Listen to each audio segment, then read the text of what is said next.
श्रावण महीने की दोनों अष्टमियों में से कोई भी अष्टमी, ये भी जरूरी नहीं है कि सोमवार की ही अष्टमी थी। श्रावण महीने की दोनों अष्टमियों में से कोई भी अष्टमी को, आज भी नियम है महाराज, कोई मदिरापान में डूबा है, कोई वेश्यावृत्ति में डूबा है, कोई मांसाहार में डूबा है, कोई गलत काम में जुए आदि में डूबा हुआ है, तुम छुड़ा कर रह गए कि मत जा मत कर, तुम छुड़ा कर रह गए। तो शिव महापुराण का एक बड़ा सुंदर भाव वर्णन करा गया हमारा, बड़ा सुंदर भाव। महाराज शमी के 5 पत्ते, बेलपत्री के 5 पत्ते, बेर के 5 पत्ते, क्या क्या चीजें जरा जम के बोलो। शमी के 5 पत्ते, बेर के 5 पत्ते और बेलपत्री के 5 पत्ते। महाराज श्रावण महीने की दोनों अष्टमियों में से कोई भी अष्टमी, ये भी जरूरी नहीं है कि सोमवार की ही अष्टमी थी। श्रावण महीने की दोनों अष्टमियों में से कोई भी अष्टमी को बेर के पत्ते पर लाल चंदन, बेलपत्री के पत्ते पर पीला चंदन, शमी के पत्र पर केवल कोई चंदन लगाने की जरूरत नहीं, सादा केवल एकदम कुछ भी उसमें लगाकर नहीं, सिंपल पहले लाल चंदन वाले पत्ते, फिर बेलपत्री के पत्ते, फिर शमी के पत्र शिवलिंग के ऊपर समर्पित कर उसको उठाकर वापस लाकर बेलपत्री के पेड़ के नीचे ही 1 लोटा जल समर्पित कर पहले पत्ते चढ़ा देंगे, फिर लोटा भर जल समर्पित कर देंगे। उसी चढ़े हुए पत्तों में से 5 बेलपत्र को लेकर अपने घर जा रहे और अवधूतेश्वर महादेव, कौन से महादेव? अवधूतेश्वर महादेव। ये अवधूतेश्वर महादेव कौन से हैं? आपको कथा में कई बार वर्णन करा गया है। शंकर भगवान को क्रोध आया, ब्रह्मा जी ने क्रोध को लिया, समुद्र में डाला। उस रूप को क्रोध का एक रूप था, क्योंकि जो मदिरा पान करने वाले होते हैं, व्यसन करने वाले होते हैं, गलत काम करने वाले होते हैं, इनको सुधार करेगा। जितना तुम समझाओगे ये उतना आग बबूला होंगे। तुम बच्चों से कहोगे गलत लड़के के साथ रह रहा मत रहे, तो और ज्यादा क्रोध करेगा, और चिड़चिड़ करेगा, और अपशब्द कहेगा। तो ये क्रोध को संयमित करेगा। अवधूतेश्वर महादेव, अवधूतेश्वर महादेव का स्मरण करकर 5 पत्तों को लेकर आइए।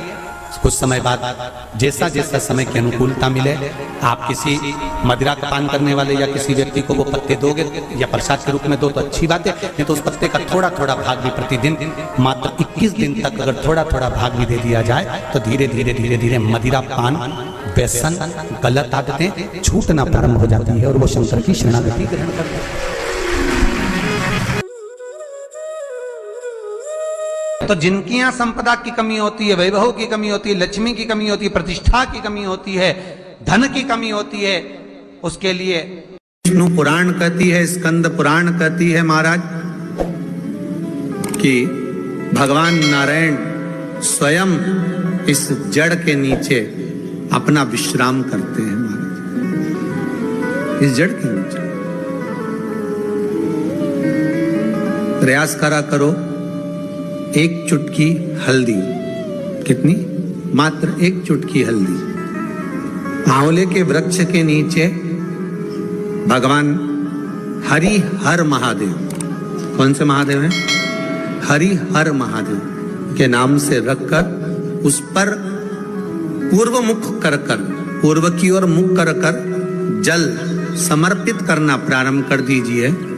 आप अगर प्रयास करेंगे, शुक्रवार की शुक्रवार करें या नवमी की नवमी करें, अष्टमी की अष्टमी करें, प्रदोष की प्रदोष कर लें, सोमवार की सोमवार। मैं बताया था जिस दिन शंकर और पार्वती के मिलन का दिवस हो, और केवल एक माता पार्वती के अकेले मिलन का नहीं, 64 योगनिया तक भगवान शंकर से मिलने के लिए आती है।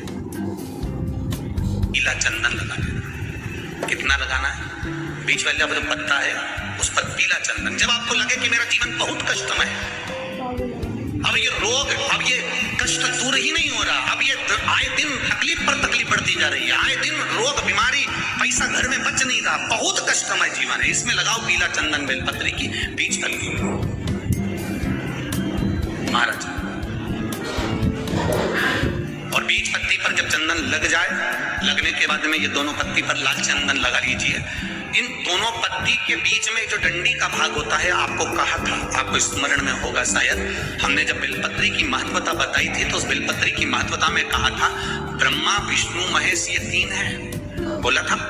बीच में ये बड़ी पत्ती से लेकर जो दो पत्तियां होती हैं, इनके बीच में जो जगह बचती है, इसमें माँ पार्वती के 64 योगनियां, माँ पार्वती अपनी पूर्ण सिद्धि के साथ में जितनी भी देवी के स्वरूप हैं, वो माता 64 योगनियां देवी के स्वरूप में यहाँ पर विराजमान होती हैं। दो पत्ती के नीचे से जो डंडी होती है नीचे तक, ये पूरी डंडी में 33 कोटि देवी देवताओं विराजमान होते हैं इस पूरी डंडी के अंदर।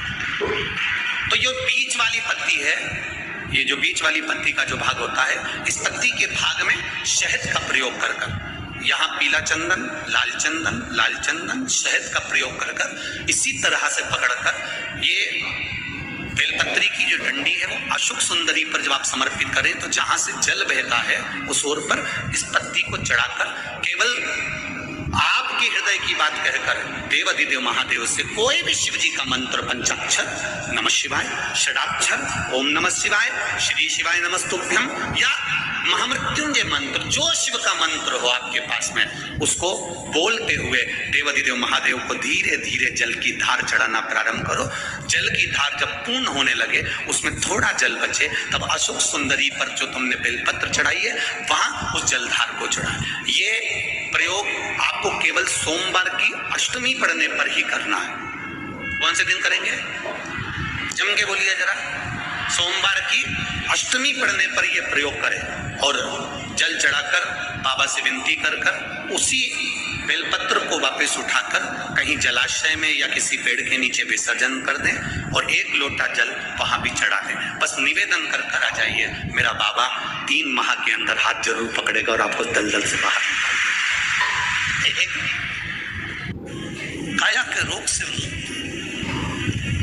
एक बात और आपसे कहेंगे, उतारिएगा। जिसके शरीर में सफेद चमड़ी पड़ने लगती है, चर्म रोग हो जाता है, या चेहरे पर आंख के पास में पूरा कालापन आ जाता है, उसको हमेशा याद रखना है, लाल चंदन का लेपन पीपल के पत्ते पर करिए। काय पर करना है?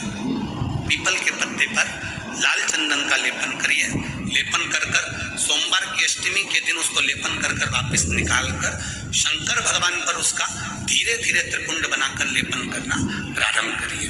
जब आप त्रिपुंड बनाकर लेपन करना प्रारंभ करें, उसके बाद उस चंदन को जो सोमवार की अष्टमी है तब निकाल कर लिया है और निकाल कर लाकर उसको डब्बी में रख लें। उस चंदन का प्रयोग चर्म रोग के स्थान पर थोड़ी थोड़ी मात्रा में करना प्रारंभ करें, पानी के साथ मिलाकर। परंतु उस चंदन को केवल 6 से 7 दिन में प्रयोग करिएगा, ज्यादा नहीं। धीरे धीरे चमड़ी, परंतु उसको सोमवार के अष्टमी के दिन सिद्ध कर बनाना है। उसको सोमवार के अष्टमी के दिन चढ़ाना है श्री शिवाय नमस्तुभ्यम या ओम नमः शिवाय या पंचाक्षर मंत्र या महामृत्युंजय मंत्र, जो आपको आता हो, शिव जी का जो नाम आपको याद हो उसको बोलकर चढ़ा, उसको लिया, फिर उसको अपने शरीर पर लगाना प्रारंभ करो।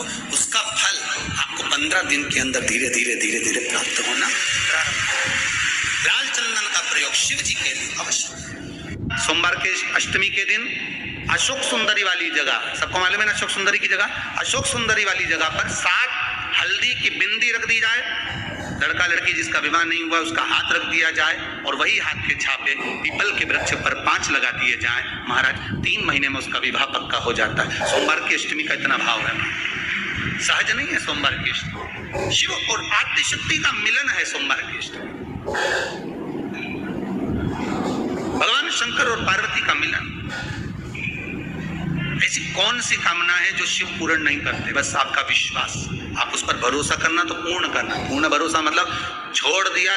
पूर्ण भरोसा मतलब शंकर जी के मंदिर में नारियल नहीं फूटता है क्या? नहीं, क्योंकि पूर्ण समर्पित होता है। शिव जी को आधा चावल का दाना भी नहीं चढ़ता, पूर्ण चढ़ाइए। शिव जी को आधा फल नहीं चढ़ता, पूर्ण चढ़ता है। श्रीफल भी चढ़ेगा तो पूर्ण चढ़ेगा। शंकर भगवान के पास में आधे का कोई काम नहीं है, उनको पूर्ण समर्पण चाहिए। आपका पूर्ण समर्पण